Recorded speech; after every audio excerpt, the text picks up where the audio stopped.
706-294-0244. You know, you got it pretty good. Streaming this much stuff was never this easy. Nice eye thingies. They're collagen boosters.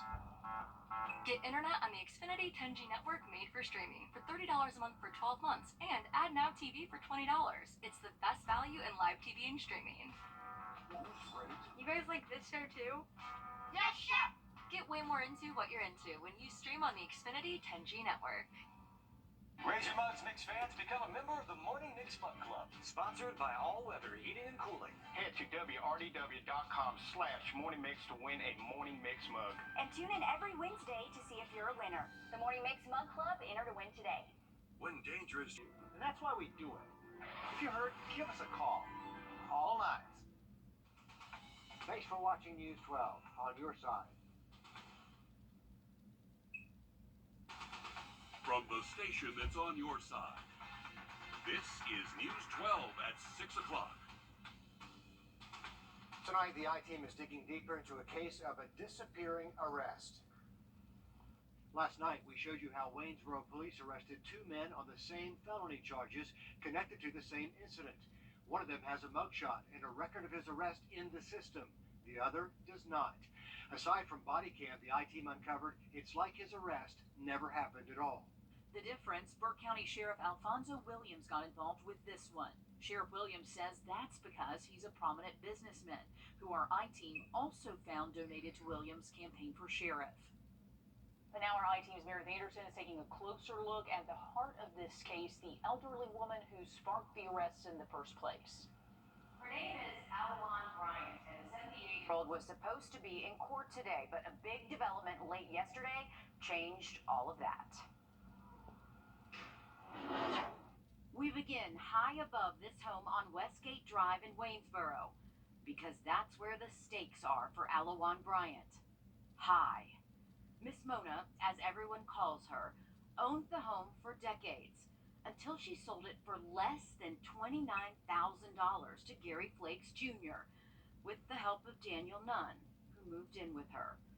Warrants that have since been dismissed say the fair market value was $71,000, and that both Flakes and Nunn knew, or should have known, that the victim suffers from a diminished mental capacity. The day Nunn is arrested at her house, Miss Mona pleads with officers to let him move a vehicle for her medical care.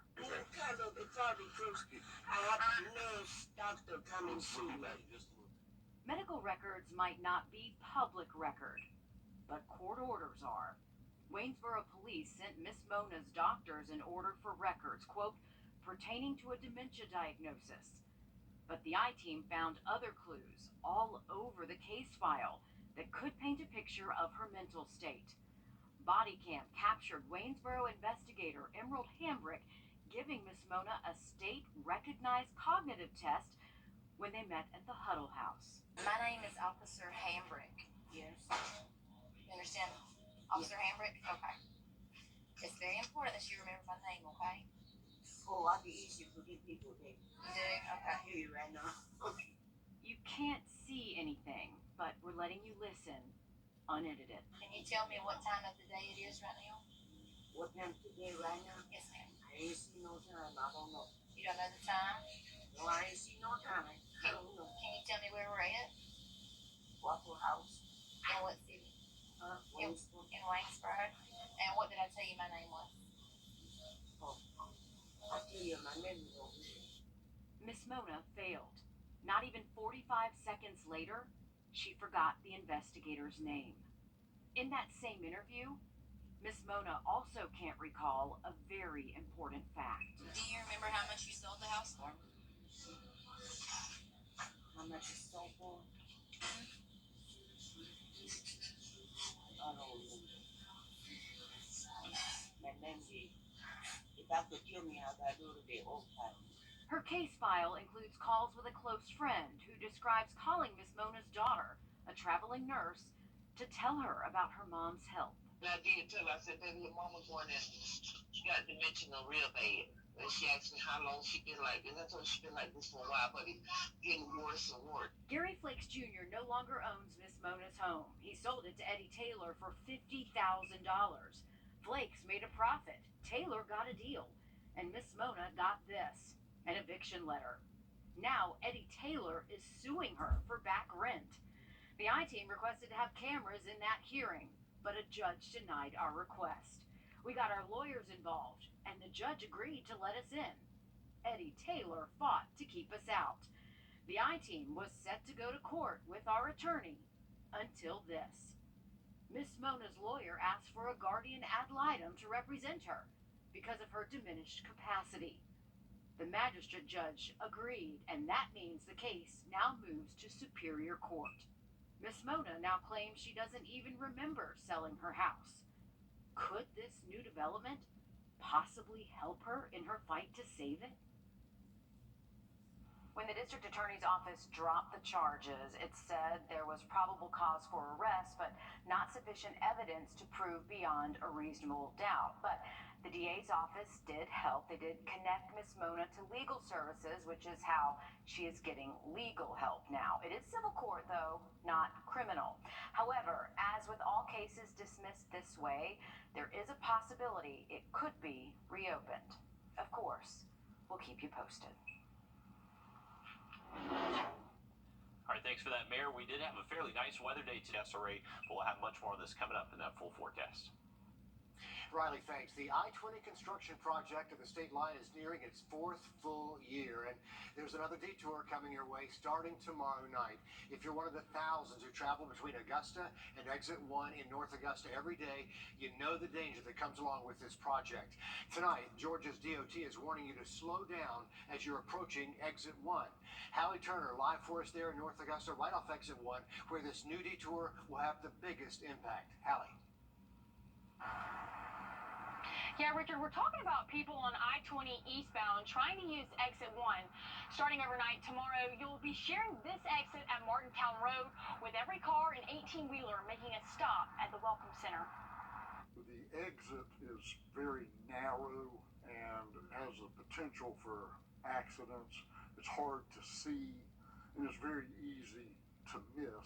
He's talking about Exit 1 in North Augusta, known lately for its narrow cement barriers and large supply of orange barrels. With constant construction, he says it's a route he tries to avoid. They changed it, and they're fixing to change it again. At this point, I've decided to try to avoid that area. Starting Thursday night, the narrow exit will become even more crowded than usual. I wish there was another way they could do it, but I understand roads need repairing, replacing, because we complain about the roads enough, and we want them to do something about it, but they also need to do it in a safe manner. GDOT tells me for the next 2 months they are grading for new roadway, asphalt, and concrete paving, putting up barrier wall replacements. This change will cut off the ability to merge back onto I-20 from the rest stop, diverting drivers to Exit 1 to get back to I-20. Something Skip says if drivers from this area don't pay attention to, there will be issues. Somebody not paying attention, going too fast for conditions. If other cars are involved, it's just a mess. And GDOT is asking you to slow down right here and drive defensively. A lot of drivers aren't from here, and the road changes quickly.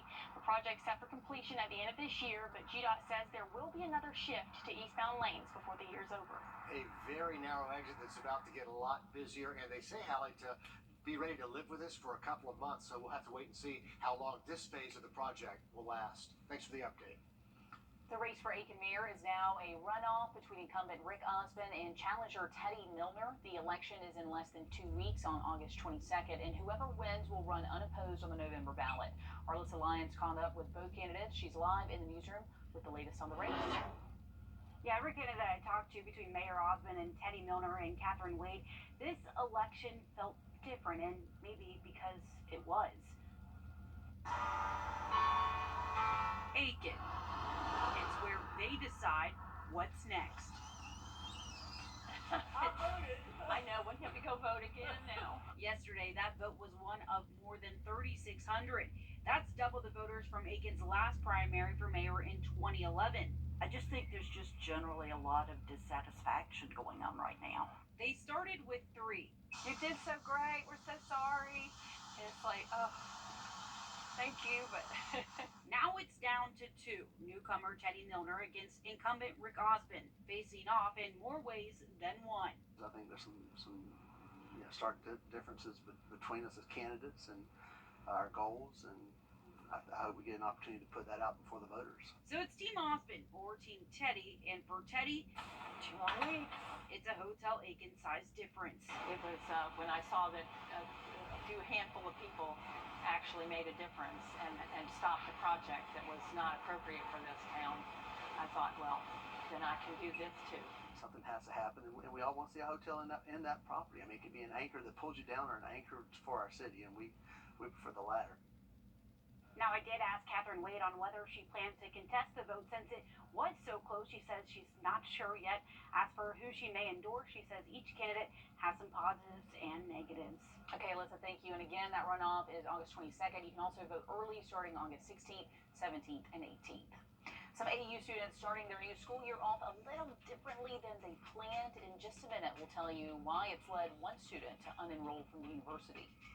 And we are looking at a low chance for severe storms early tomorrow morning. We'll have a look at that and also the weekend forecast coming up just after the break. Hot temps all the way through next week, but storm chances look to be highest over the next couple of days. Well, tonight, some students at Augusta University are speaking out about concerns over alternative housing since Oak Hall is being renovated right now after some flood damage. As Taylor Barton explains, the university has temporary housing plans for the group of 600, but now they'll have to move twice, just days apart from each other. Tomorrow was supposed to be move-in day for 400 Augusta University students, but because of delays here at Oak Hall, they're starting their school year off a little bit different. It's been about a week since Augusta University students learned their first semester of the upcoming school year wouldn't be spent here at Oak Hall, and only a few days since they learned move-in would be on August 19th, after their classes have already started. Today, repair companies lined the street in front of the dorms as they work to repair damage left behind from flooding earlier this year. I reached out to a few students who tell me it's been quite the week, but they weren't willing to interview. Instead, they sent statements to share their perspective on the situation. One student says, "There's a lack of transparency between the school and the students, making the introduction to college more difficult than it needed to be." And another says, "After I received my email about what my housing arrangements were, which was a hotel, I did not feel safe or comfortable about that being the second option they chose. The morning after the email, I talked to the school and they said that there was nothing they could do. Therefore, I have decided not to attend Augusta University." Augusta University says they're still working to make sure students are able to enjoy their first semester experience. We'll keep you updated as we learn more. Reporting in Augusta, Taylor Martin on your side. I know it's frustrating for those students. Taylor, thanks. Well, after months of delays, a big softball event is pushing deadlines ahead at Diamond Lakes Park. But will those repairs be finished in time? That update next on News 12. All right, what do we got? Looks like 64 yards to the pin. About 64 mile/hour winds. Dude, there's no wind. Hand me my 64-degree wedge. What's in with you and 64? Are you 64.com? Tonight, a guilty verdict in a murder from 2020. 3 years ago, 31-year-old Diara Smith went to his cousin's house and shot 21-year-old Tobias Fleming 3 times while he was on the phone. Today, a judge sentenced Smith to life without parole plus an extra 5 years. Meanwhile, SLED announcing charges against a man accused in a deadly shooting Monday in Bamberg. Investigators say 40-year-old Curtino Weathersby is facing murder and 3 other charges. It happened on Cardinal Road in Denmark. Weathersby allegedly shot 48-year-old James McCreary a number of times and then ran. The K9 tracking team caught up with him. Weathersby is in the Bamberg Detention Center. SLED also on the scene of a home after a man barricaded himself after allegedly shooting at his neighbors. It happened on East Burn Street earlier this morning, but it's not clear when that shooting actually started. Investigators say a suspect is in custody and there were no injuries. In a little more than a month, the Military Softball World Series will be coming to South Augusta, but repairs and upgrades are still happening at Diamond Lakes Park. As Craig Allison tells us, this event is pushing the deadline up after months of delays.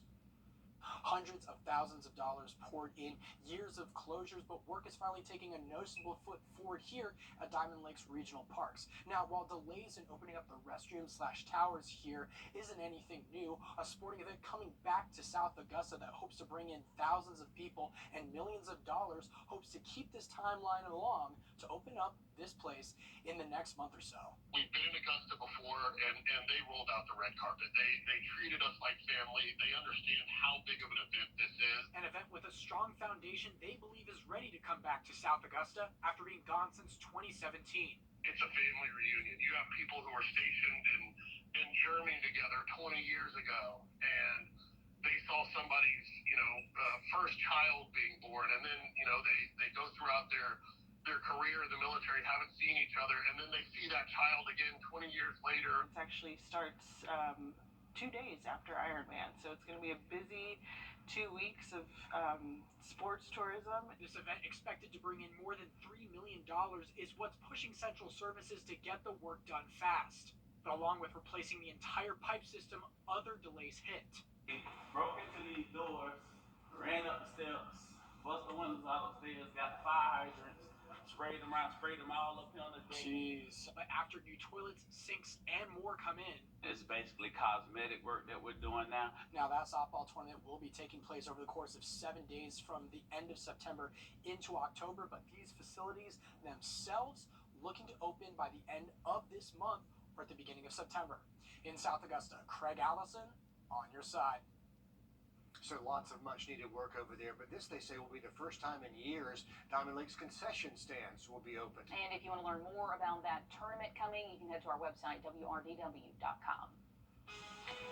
And remember, tomorrow morning, heading to the bus stop, we could be seeing a few showers and thunderstorms out there, so be safe heading out there, and we'll have another look at the forecast for you just coming up after the break.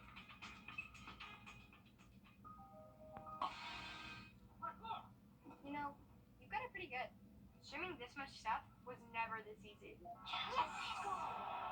Nice eye thingies. They're collagen boosters. Get internet on the Xfinity 10G network made for streaming for $30 a month for 12 months and add Now TV for $20. It's the best value in live TV and streaming. You guys like this show too? Yes, chef! Get way more into what you're into when you stream on the Xfinity 10G network.